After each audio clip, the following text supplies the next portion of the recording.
Sebagian dari Anda bisa jadi penonton setia film anak-anak ini. Ya, Boneka Si Unyil. Film yang populer di tahun 80-an dan mampu menandingi film animasi luar negeri pada masanya ini adalah produksi perusahaan milik negara atau PFN. Film PFN lain yang tidak kalah populer diantaranya Aku Cinta Indonesia dan Keluarga Rahmat.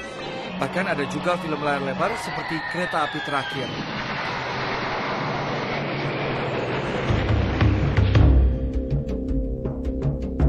PFN awalnya adalah kantor berita film Indonesia yang beralih menjadi bagian dari Kementerian Penerangan.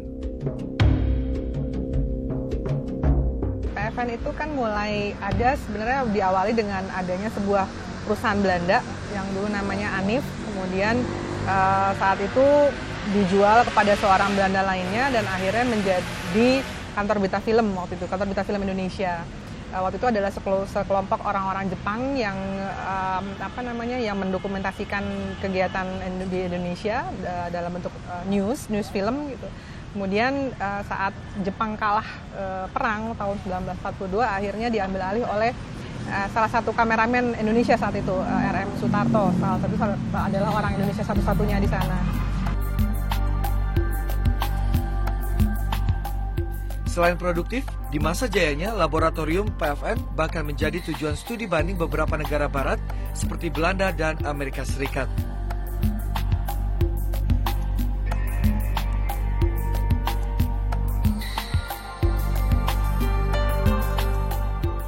Namun kondisi PFN kini memprihatinkan. Gedung-gedung di lahan seluas 2,3 hektar kini kosong dan tidak terawat.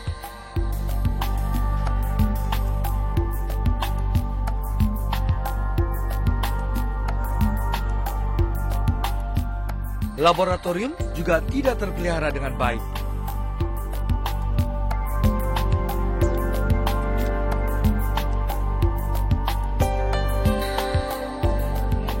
Hanya studio yang hingga kini bisa digunakan.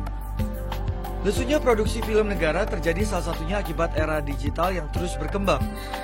Sementara peningkatan sumber daya manusia tidak sejalan.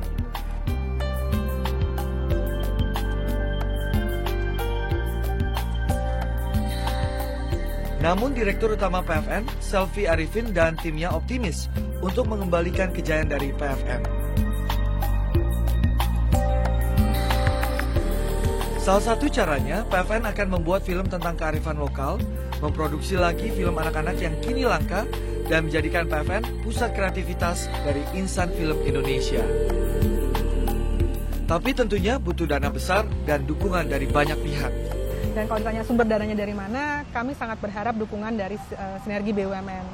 Karena BUMN di Indonesia ada sekitar 140 perusahaan, sehingga kami juga salah satu BUMN, harapan kami sebagai sebuah keluarga besar, alangkah baiknya satu BUMN yang lebih mandiri, sudah lebih dulu mandiri, bisa membantu kami PFN yang sekarang sedang menata diri lah gitu, mungkin seperti itu. Bismillahirrahmanirrahim. Saat ini pun PFN sudah mulai memproduksi film dokumenter kearifan lokal berjudul Biji Kopi Indonesia yang mulai tayang Juni lalu. Dan berikutnya, Legend of Java akan tayang pada tahun 2015 mendatang. Itu pun masih dicampuri. Panen kopi bisa kasih makan Bapak Ibu, tapi Bapak Ibu pernah kasih. Salah satu kekayaan.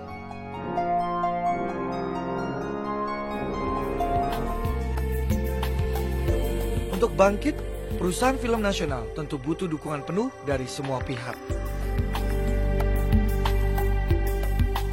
Dari Jakarta, Dini Raffiu, Yaskur dan Ade Suryananda melaporkan.